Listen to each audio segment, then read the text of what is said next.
Welcome back to the Write to Heal Daily channel. This is your space to slow down, reflect, and reconnect with your inner wisdom through trauma-informed writing prompts. Today's prompt is, write a letter to your younger self, offering compassion and encouragement. Think of a younger version of you, a time when things felt uncertain, overwhelming, or painful. This is your opportunity to speak to that part of yourself with gentleness, care, and truth. As you write, consider, what was your younger self facing? What do they need to hear from you now? What would it feel like to offer them kindness instead of judgment? What strengths did they already have, even if they couldn't see them yet? What do you want them to know about who you've become? Let this be a letter of reassurance, not correction.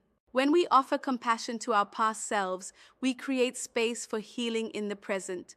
Writing in this way can help regulate your nervous system and reshape your internal story.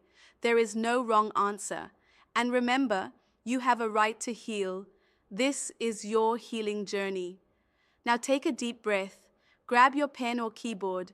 We'll play soothing music while you write for the next few minutes. Let's begin.